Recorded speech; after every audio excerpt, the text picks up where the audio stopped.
La mentira tiene patas cortas. Estados Unidos reconoció en tribunales que el cartel de los soles no existe. Toda la guerra, este ataque que está planteando Estados Unidos está basado en mentiras. Parece una copia de la estratégica, de la retórica que se usó para la invasión a Irak en 2003. ¿Recuerdan cuando decían que había armas de destrucción masiva y al final no había nada? La acusación original contra Nicolás Maduro vino de una imputación presentada en el 2020 por un gran jurado federal que describió al cartel de los soles como una estructura de narcotráfico liderada por el presidente venezolano. En 2025, el Departamento del Tesoro y luego el Departamento de Estado volvieron a usar este lenguaje y lo utilizaron para designar al supuesto cártel como organización terrorista. Esto fue una orden del secretario Marco Rubio. Los que saben de esto, los especialistas en crimen y narcotráfico de América Latina, siempre cuestionaron esta caracterización porque el término cártel de los soles se usa desde los 90 como una expresión más bien periodística que se refiere justamente a funcionarios militares que están corrompidos por la plata del narcotráfico. Pero no es una organización formal, es una forma de explicar este funcionamiento, una forma sencilla para que la gente entienda una estructura de corrupción, no para hacer una causa, no para secuestrar a un presidente de un país. Lo tenemos en la placa 52, esta noticia del New York Times que levanta cómo el Departamento de Justicia retira la afirmación de que el cártel de los soles es un grupo real, que es un grupo que existe. Y el sábado, tras la captura de Maduro, tras el secuestro de Maduro por parte de fuerzas estadounidenses, el Departamento de Justicia reescribió esta acusación.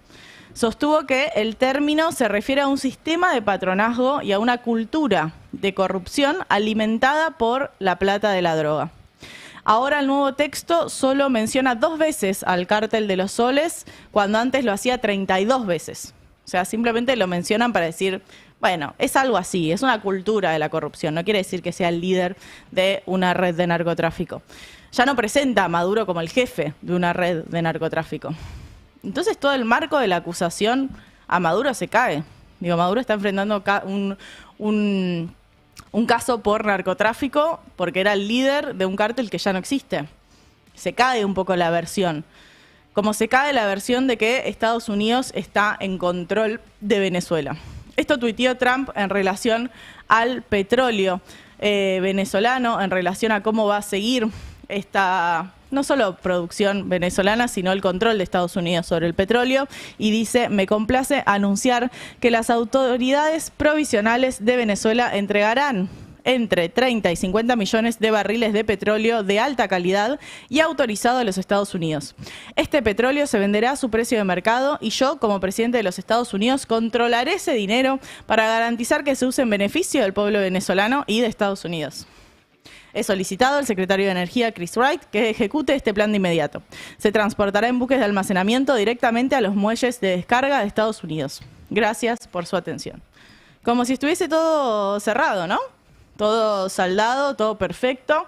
Ya está, secuestraron a su presidente, bombardearon la capital y ahora Estados Unidos parece tener el control, por lo menos, del petróleo de Venezuela.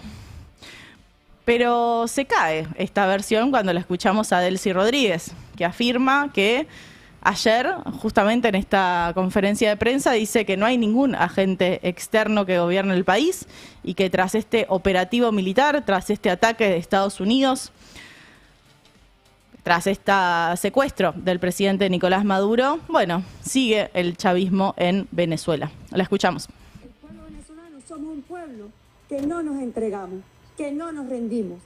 Y estamos acá, gobernando junto al pueblo. El gobierno de Venezuela rige en nuestro país. Más nadie. No hay agente externo que gobierne a Venezuela. Es Venezuela, es su gobierno constitucional, es el poder popular consolidado. Y hoy justamente estamos haciendo un balance del ámbito agroalimentario que es fundamental para el país. 2025 cierra con extraordinarios números muy positivos y alentadores. Se cae, ¿no?, esta versión del control de Trump en Venezuela. Mientras tanto, Marco Rubio, el ideólogo detrás de todo esto, Marco Rubio, hijos de cubanos que se fueron después de la Revolución Cubana, el ideólogo y, si se quiere, el defensor, él está cumpliendo un mandato ya familiar en relación a que Estados Unidos intervenga ya no solo el Caribe, sino toda América Latina. Y es este señor el que le agradece a la Argentina por su apoyo, voy a decir un apoyo incondicional. Dice, Marco Rubio habló con Pablo Quirno, nuestro canciller, sobre la detención de los fugitivos acusados, Nicolás Maduro y Cilia Flores. Lo mencionábamos antes con Mariano Beldic, difícil hablar de fugitivos en relación a Nicolás Maduro y Cilia Flores en Venezuela, y una cooperación más profunda con Argentina para enfrentar el narcoterrorismo. Ese narcoterrorismo que parece no tener ningún cartel ni ninguna justificación detrás. Y sí, obvio que Marco Rubio le va a agradecer a Pablo Quirno, le va a agradecer a Milei, porque él avanza con la misma propaganda que quieren instalar desde Estados Unidos. Avanza con todas las mentiras que propongo Trump y compañía. Y mantiene incluso, cuando ya no se puede hablar de un ataque quirúrgico, pero Milei mantiene esa visión, lo dijo ayer en Neura. Digamos, murieron 40 personas en esta operación quirúrgica de un nivel de precisión admirable. ¿Cómo? ¿32 eran cubanos? Sí. Digamos, y no eran cubanos que estaban de paseo en Venezuela, eran, digamos, agentes, digamos, militares. Entonces, vamos, estábamos hablando del caso de una dictadura, digamos, ya en el 2007 había empezado a tener, digamos, grietas y problemas digamos, este narcoestado. Es un narcoestado terrorista donde exportó, digamos, el terrorismo, digamos, hoy, digamos, las facetas del terrorismo tienen distintas variantes. Y donde ha financiado a políticos, ha financiado a periodistas, medios de comunicación, empresarios, vamos. Campañas. Por eso hay tanta gente. Por eso hay tanta gente preocupada con lo que pasa con Venezuela. Digamos, es una estupidez cuando hablan de que se quieren apropiar del petróleo. Yo le voy a explicar por qué, digamos, o sea, es una estupidez. Primer punto, porque lo que determina la riqueza, sí, es el respeto a la propiedad privada, a las instituciones, el respeto a la vida, a la libertad y a la propiedad. Eso es lo que genera riqueza. ¿Cómo se traba, no? ¿Cómo se traba cuando quiere defender algo que no parece tener mucho sentido? Nos enteramos por la comunicación del Partido Comunista de Cuba, estos 32 víctimas, 32 cubanos que perdieron la vida, dice, víctimas de un acto criminal de agresión y terrorismo de Estado perpetrado contra la hermana República Bolivariana de Venezuela por parte de Estados Unidos, perdieron la vida en acciones combativas y tras férrea resistencia 32 cubanos, quienes cumplían misiones en representación de las Fuerzas Armadas Revolucionarias y el Ministerio de Interior a solicitud de órganos homólogos del país sudamericano. O sea, básicamente le daban apoyo a Nicolás Maduro en la defensa de su círculo interno. Acá estamos hablando solo de 32 personas, pero son muchos más cuando tenemos en cuenta los militares venezolanos y también los civiles que perdieron la vida en este ataque de Estados Unidos, y por eso Venezuela está en duelo. Un mensaje a nuestros jóvenes mártires que dieron su vida en la defensa de nuestro país.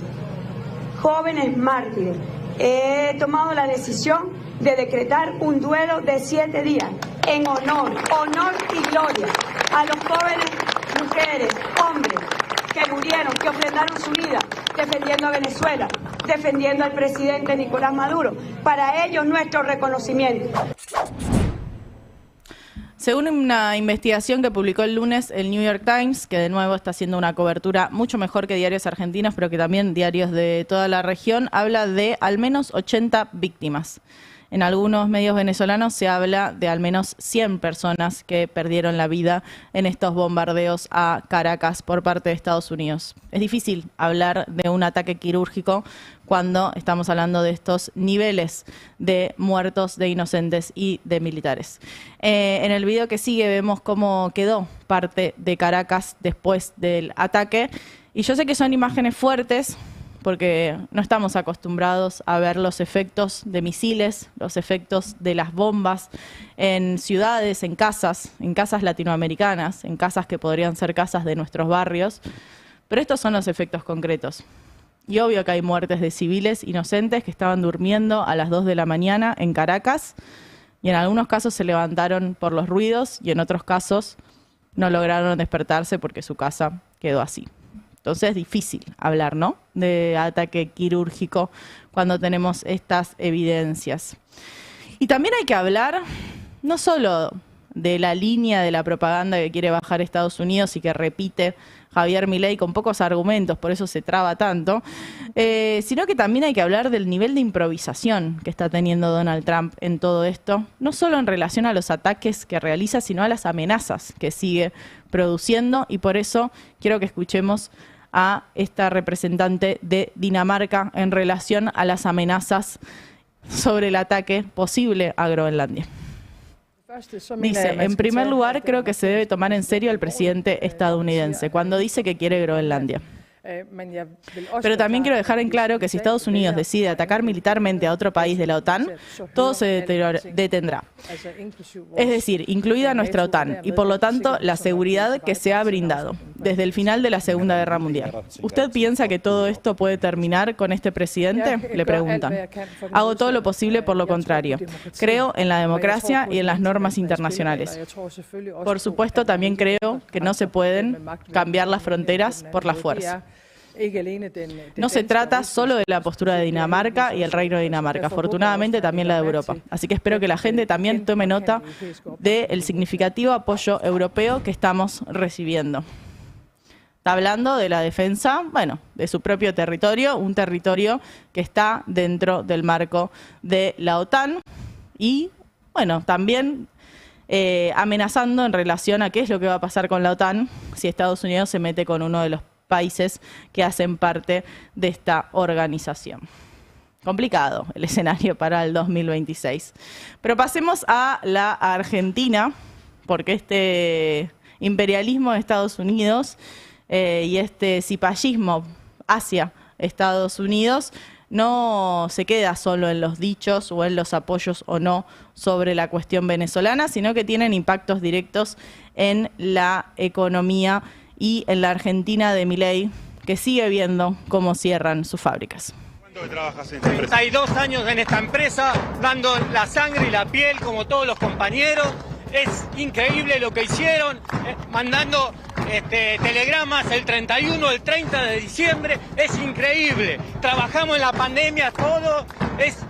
Tengo mi hijo discapacitado, mi hijo ahora está con problemas de parálisis en el brazo, problemas del habla. Y todo, destruyen la familia, trabajando como trabajaron, ganando plata durante la pandemia, siguen ganando plata, es impresionante, es increíble. Y ahora nos tienen a todos acá en la calle, así nos pagan a la familia. Yo no lo puedo creer, con 32 años de servicio. Esto pasa ahora, en enero de 2026, cuando el 2025 iba a ser el año de la recuperación. Pero no es el año de la recuperación ni es el año de la inflación cero. De hecho, las estimaciones que hay en relación a la inflación de diciembre muestra que hace 7 meses que no hay bajas en la inflación. O sea que ese proyecto de inflación cero, de converger a la inflación internacional, lo damos por muerto, lo damos por mentira, una mentira más, en una inflación que se mantiene en el 2,5% mensual, con una economía frenada, como veíamos recién a un compañero que se había quedado sin trabajo después de más de 30 años de servicio y que ahora enfrenta, engrosa ese número de desempleo, ese número de empleo registrado que se destruye y que, bueno, tendrá que ver si sale a trabajar para alguna de las apps o cómo resuelve su vida cotidiana. Pero también, recién lo hablábamos con Fer Alonso, estamos a 2 días del primer vencimiento de deuda del 2026 y todavía no sabemos bien de dónde salen los dólares para el pago. Creemos que van a salir del repo, pero faltan todavía 1.500 millones de dólares, no sabemos con qué condiciones, a qué costo, con quiénes. Parece que nos vamos a enterar en el último momento posible. Pero ¿cómo puede ser que lleguemos a enero de 2026 si no tengamos los dólares para hacer frente al vencimiento?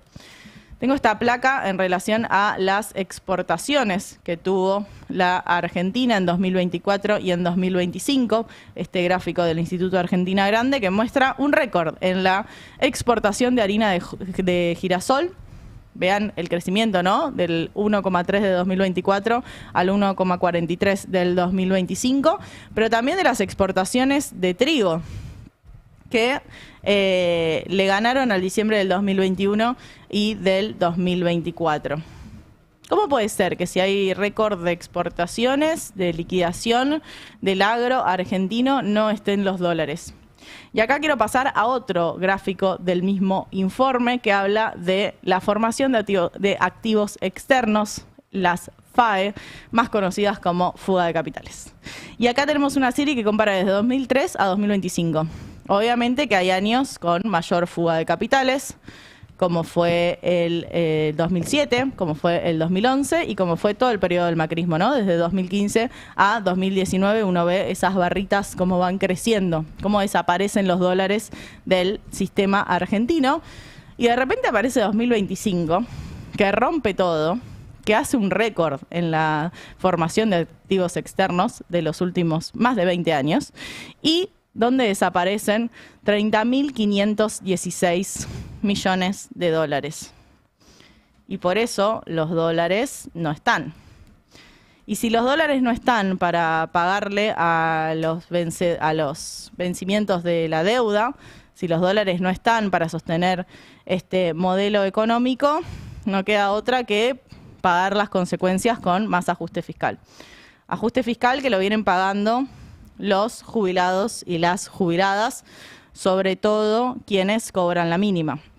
Traje algunas placas que sacó el CEPA en el último informe en relación a la fórmula previsional y acá lo que hace es comparar cómo hubiese sido la jubilación si se mantenía la fórmula anterior, la del gobierno de Alberto Fernández, que tenía una actualización trimestral, entonces que hacía que obviamente cuando llegabas al tercer mes habías perdido contra la inflación de esos últimos 2 meses, pero ahí venía tu actualización. Bueno, ¿cuánto hubiese sido con esa fórmula? La jubilación mínima estaría en 434.279 pesos, mientras que con la actualización de Milei, con esta actualización mensual que se hace por la inflación, estamos hablando de una jubilación mínima de 340.886 pesos. O sea que perdieron 100 lucas, más o menos, entre el cambio de actualizaciones por el gobierno de Javier Milei. Sabemos que los jubilados, uno de los sectores que han sido más golpeados por la motosierra de Milei, por eso se puede explicar esas movilizaciones cada miércoles en el Congreso. Hoy, 7 de enero, nueva movilización de jubilados en el Congreso. Tenemos también el cuadro en relación al bono, porque los jubilados de la mínima cobran tan poco que les dan un bono extra. Ese bono extra está congelado desde marzo de 2024 en 70.000 pesos. Obviamente esos 70.000 pesos no valen lo mismo en marzo de 2024 que en diciembre de 2025, porque el gobierno no solucionó el problema de la inflación. Entonces cada mes va perdiendo ese poder adquisitivo. ¿Cuánto debería aumentar el bono para que valga lo mismo que en marzo de 2024? 107.485 pesos. O sea, deberían cobrar 177.485 pesos de bono en diciembre de 2025 para que valga lo mismo que, para que les sirva para lo mismo que los que les servía en marzo de 2024. Quiero cerrar esta parte con la cantidad de cheques rechazados por falta de fondos. Porque dijimos, bueno, el gobierno o el modelo económico genera un montón de dólares, esos dólares se van por fuga de capitales, no sabemos bien cómo se van a pagar los vencimientos de deuda. Ante eso el gobierno, ¿qué hace? Bueno, acelera más la motosierra para seguir mostrando ese superávit fiscal. Todo eso en una economía que no arranca, que no arranca. Arrancamos con los despidos, esta sección, esta parte de economía argentina, y quiero cerrar con los cheques que se rechazaron por falta de fondos, que es un poco la antesala de una fábrica que cierra, ¿no?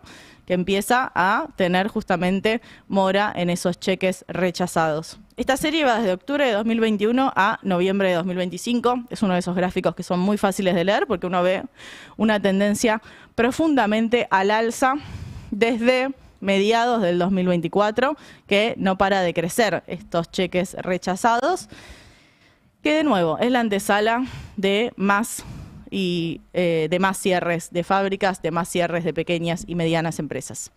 Entonces, ante estas mentiras que nos quieren decir que la macroeconomía se resolvió, que la macroeconomía se ordenó, que estamos en un año de recuperación, de normalización de las cuentas argentinas, bueno, con todos estos datos podemos asegurar que las mentiras siempre, pero siempre, tienen patas cortas. El rock and roll del país.